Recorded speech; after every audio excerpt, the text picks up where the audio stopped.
Hi, you're watching theAnalysis-news, and I'm Talia Baroncelli. Today I'll be speaking to economist Bob Pollin. We'll be doing a deep dive into the causes of inflation.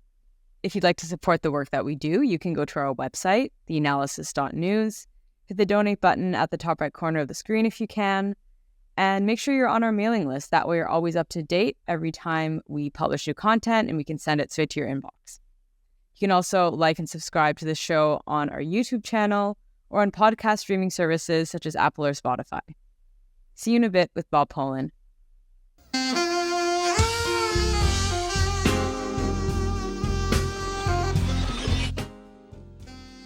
I'm very happy to be joined by Professor Bob Pollin. He's an economist and professor at the University of Massachusetts Amherst, and he's the co-director of the Political Economy Research Institute, or PERI. He served as consultant to the Department of Energy during the first Obama administration, and he also advised Bernie Sanders, as well as Progressive Democrat Pramila Jayapal, on their Medicare for All policies. He co-authored the book Climate Crisis and the Global Green New Deal with Noam Chomsky. So thanks so much for joining us again, Bob. It's great to have you. Very happy to be on. Thank you, Talia. So last time we were speaking about inflation, but I think it's probably good to drill down on it once more and to get rid of some of the misconceptions around inflation. So, million-dollar question, what are the drivers of inflation? And if we speak about how oil influences inflation, does it really matter if the country in question is an oil importing or oil exporting country? So if we're just talking about inflation in general, under all circumstances, we can divide the broad factors causing inflation into two categories, and it'll sound like the typical kind of economist answer. You can talk about demand factors and you can talk about supply. Demand factors are the ones on which most economists focus most of the time and around which inflation control policies, mainstream inflation control policies, are almost entirely focused. And when I say demand factors, we can really boil it down to one thing, and that is the idea that giving workers too much bargaining power enables them to drive up their wages. And when you drive up wages, then businesses will attempt to pass on their increased costs, and that means higher prices. And that is the really core idea in terms of what most mainstream economics is about with respect to inflation control, and for that matter, macroeconomic policy in general. And that's why when we talk about this concept, so-called natural rate of unemployment, what's the natural rate of unemployment?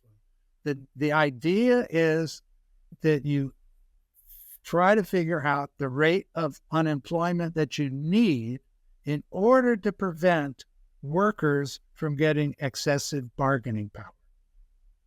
So you could even envision, let's say, 0% unemployment or very, very low unemployment, and that being sustainable as long as workers don't get any more bargaining power. So way back when, in debates around this issue, this great economist, Michael Kalecki, made the point around this in the 1940s, saying that, if you have a fascist government, you can have really low unemployment rate as long as you can repress workers.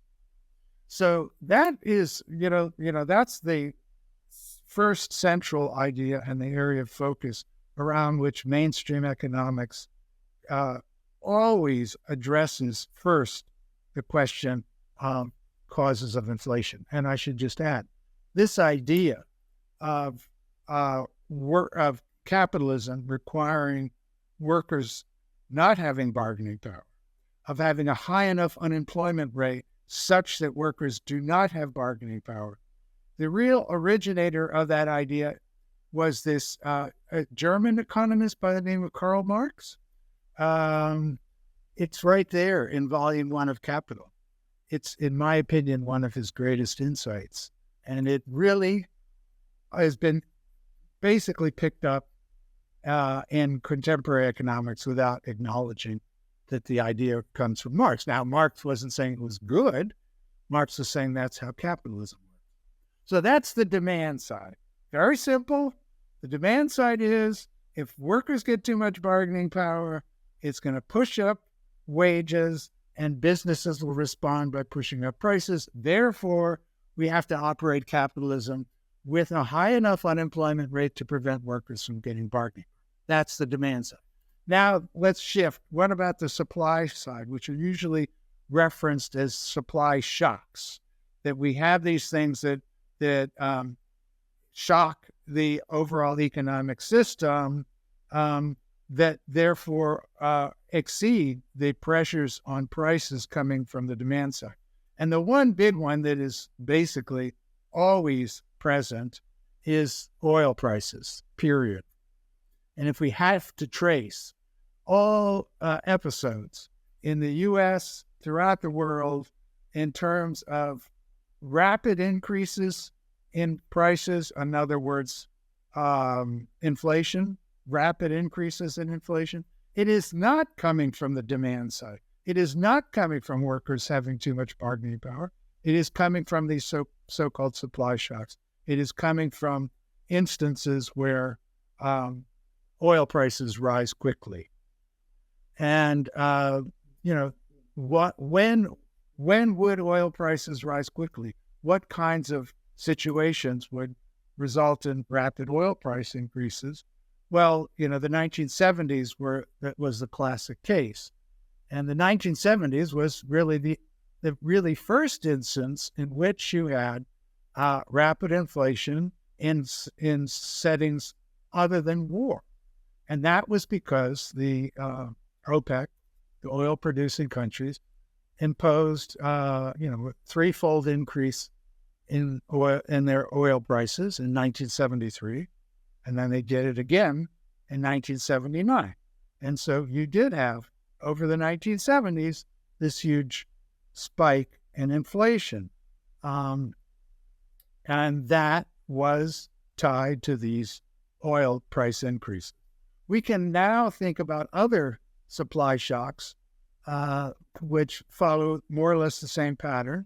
That is, most recently, the COVID lockdown and the reopening post-COVID lockdown. During the COVID lockdown, you had a slowdown in production, and you had, at the same time, you had an increase in demand buildup because people weren't spending as much money. So when the COVID lockdown was lifted, you had shortages. You had shortages of oil, other things as well, cars, and that meant that you had increased demand because we reopened after the COVID crisis, and you had supply shortages. So that created a supply shock. That supply shock was then exacerbated due to the Ukraine war, which meant that you had shortages of oil coming from Russia, food coming from Ukraine. So you had supply shortages and demand expansion. So that is a variation on this idea of a supply shock. Right.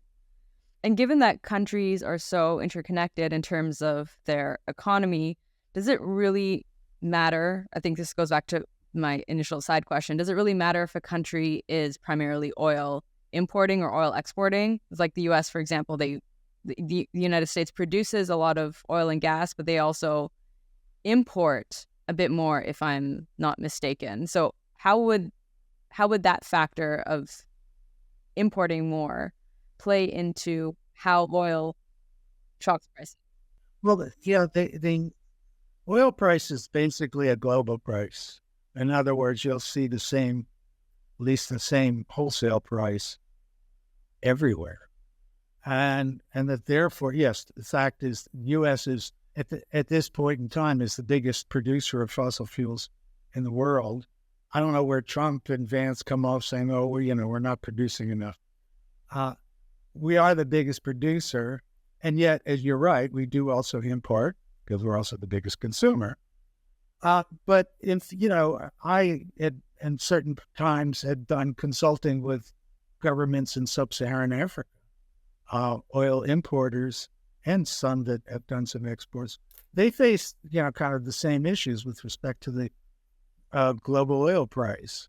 So all countries basically operate within this global market for fossil fuels, oil in particular, and the inflationary pressures that result are comparable.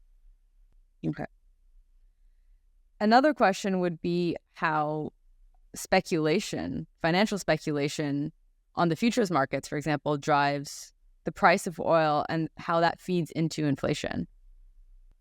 Right. Okay. So, we have two sets of markets for oil and food. Other commodities, but those are the two big ones. So we have a so-called spot market, which is the market to buy things today. And then we have the futures market.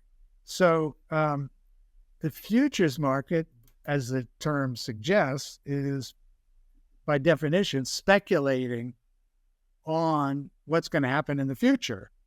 So we don't, if you think the price of oil today is going to go up relative to today, and you are a speculator in the futures market, then you are going to buy up as much oil shares as you can in today's price, because you expect the price to go up, whether it really does or not. You expect it to go up. And so the mere fact of the speculation, and here, I myself have studied this with respect to food prices. The speculation on the market is itself can become a driver, because if you say, well, we think the price is going to go up by 30% in the future, so we're going to buy now, and then we can sell 30% higher in 6 months. The mere fact that you're spending more now, buying more oil futures now, drives up the current price now, drives up the spot price, the current price. So that becomes another source exacerbating inflationary pressures, to have this kind of speculative pressure.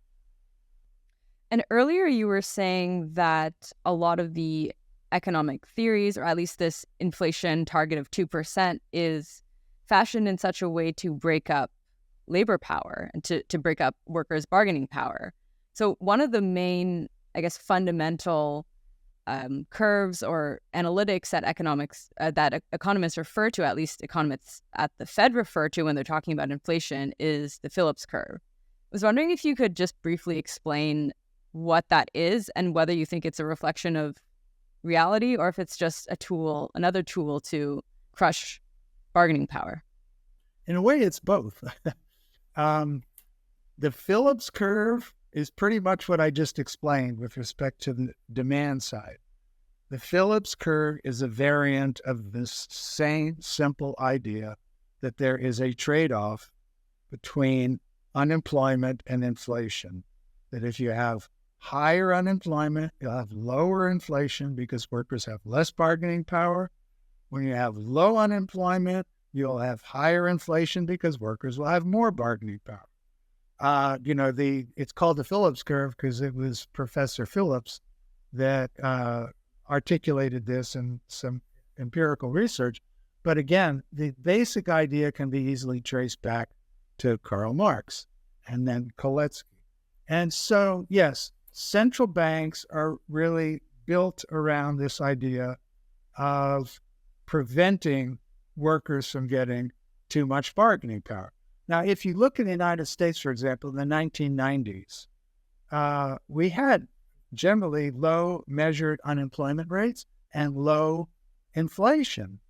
And that was considered a mystery, a conundrum. Alan Greenspan, the then head of the Federal Reserve, himself said, how can we understand this within what we know about mainstream economic theory? And then Greenspan himself, the head of the Federal Reserve, he himself came up with an explanation that is fully consistent with what I'm telling you, because he himself said that the reason that this is happening is that workers feel insecure. So he effectively is saying the reason, even at 2 to 3% unemployment, 3.5% unemployment, relatively low, we aren't getting inflationary pressures because workers are not fighting to raise their bargaining power. And that's really an outcome of neoliberalism. Neoliberalism in which you have weakening of union organizing, union power. You have the integration or globalization of the labor market. You have this idea of a credible threat coming from business. If workers say, oh, we deserve a raise because our productivity has gone up, and the businesses say, you'd like a raise? Well, okay, then we'll just import from Mexico, where workers get 15% of what you make. And so that was acted as certainly a deterrent to workers getting bargaining power. And this, as I said, this came right from the mouth of Alan Greenspan and many, many other people. Well, if you look at Alan Greenspan, would you say that he's part of that sort of Bill Clinton, early 90s era, which advocated for rolling back Social Security? Because obviously you saw this whole impetus to deregulate under Reagan, but I feel like it was actually Clinton that kind of solidified that ideology in the early 90s and made it more, I guess, treating it more as like a common sense thing when it was actually an ideology that fed into globalization, but also rolling back Social Security. Absolutely. I even wrote a whole book about that. Chapter 1 of the book, if I can get the title exactly, was called Neoliberal Consensus. Reagan, Clinton, Greenspan. So yes, though obviously there are differences in detail, but the underlying premise was, yes, that we're going to run capitalism in a way that is much more aggressively pro-business and that is going to inhibit workers from gaining bargaining power. And, that was, capital, there are variants of capitalism, country to country and over in history. And, the variant of capitalism that came out of World War II was significantly more egalitarian. And the idea that, wages, working class incomes could rise, and we would have kind of the gradual increase in equality. And that actually prevailed for about 25 years, roughly, from about, the end of World War II till the early 1970s in the U.S. and throughout the advanced capitalist economies. And, starting in the late 1970s, you have this reversal based on the premises of neoliberalism, in which we then subsequently see this massive increase of inequality, which has continued largely to the present. And that coincides with deregulation, with opening up to so-called free trade, NAFTA, that was so instrumental in preventing U.S. workers from exerting bargaining power. And that, if you listen to working people reflecting on why they don't like the Democrats anymore, it's not illogical. They trace it back to NAFTA. They trace it back to the fact that the forms of support that were associated with, say, the New Deal were dismantled. And the idea of inflation control and how you control inflation, dead center. That's exactly where they were, what that theory of the Phillips curve and the so-called natural rate of unemployment, that's where that really kind of hits the conditions for working people. Before we get into the issue of the Democrats and their economic policy with Kamala Harris, can you maybe just explain what your views are on the Bretton Woods consensus and also Reagan's policy, I think it was Nixon's policy in the 1970s when it came to fixed interest rates and how that played into stagflation, and whether you would reverse the current economic order to reverse it to what it was before the early 1970s. Yeah, well, I mean, if let's say we trace broadly economic policy in the U.S. and other high-income countries, as I said, coming out of that period, it was, largely, you could call it social democratic of various kinds or Keynesian. And it didn't really matter much if it was a Democrat or a Republican who was in power. I mean, if you go back to 1950s and Dwight Eisenhower was president, a Republican, and Dwight Eisenhower was quite explicitly supportive of unions. And he said, anyone who is against unions is, living in the 19th century. I can't remember the exact quote, but, that was the essence of what a Republican president was saying. And when he was president in the 1950s, the highest marginal tax rate was 90%. So you could be rich, but at a certain point, that's enough. And the government's going to take the rest and use it to support whatever the government does.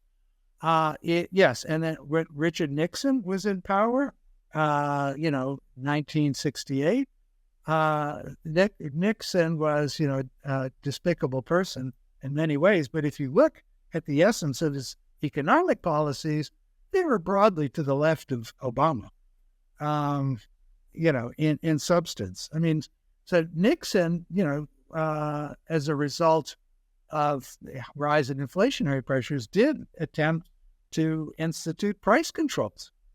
He didn't want to simply, use the power of the Federal Reserve to raise the unemployment rate. And his predecessor, Lyndon Johnson, who also despicable on the war in Vietnam, when we started to see inflationary pressures at that point, he said, okay, well, so we have inflation that goes up from 2% to 3% to 3.5%. You know what? It's not the worst problem in the world. It would be much worse to see unemployment go up. That was the official position of both parties, and that shifted dramatically. Part of the shift was indeed the high inflation that came from the supply shock in the 1970s of the oil price increases. And the supply shock was due to supply. But it then got translated into, well, then how do we control inflation? The way we control inflation is by raising unemployment. You've just been watching part 1 of my discussion with economist Bob Pollin.